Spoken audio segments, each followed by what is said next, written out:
በጃፓን ውስጥ የምትገኘው አስፈሪዋ ጭራቅ ራሷን ቆንጆ አድርጋ ለመቆየት በየቀኑ ወጣት ልጃገረዶችን ትበላለች። በቀሚሷ የሸፈነችውን እንደ ግዙፍ አፍ የምትጠቀምበትን ቀዳዳ ገልጣ በሰከንዶች ውስጥ ሙሉ በሙሉ ትውጣቸዋለች። በየቀኑ ፍሬሽ ምግቦችን ለማግኘት ባለ 7 ኮከብ ሆቴል ከፍታለች። ሁልጊዜ ማታ ማታ ቆንጆ ወንዶችንና የሚያማምሩ ሴቶችን እየሳበች ከልክ ያለፈ የፍቅር ድግስ ታስተናግዳለች።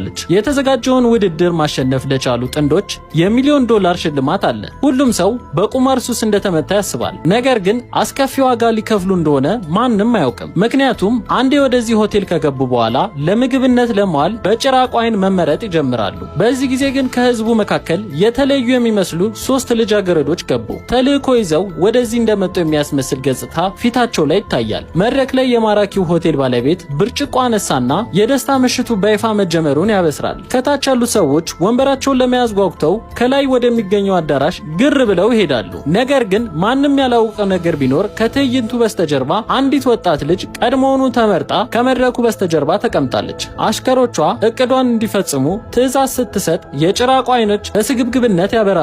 ለምግብነት የተመረጠችውን ወጣት አፏን በሰፊው ከፍታ ልጃገረዷን ሙሉ በሙሉ ዋጠቻት። ይህ በእንዲህ እንዳለ በአዳራሽ ውስጥ የተዘጋጀው ፓርቲ በድምቀት ቀጥሏል። እንግዶቹ ሞት ወደ እነሱ እየተቃረበ መሆኑን ምንም ሳያውቁ እየጠጡ ይዝናናሉ። ጭራቋ ቀጣዩን ምግብ ለመብላት እንደተቃረበች በድንገት ረጅም ስለት ከታች ወደ ላይ ተሰነዘረ።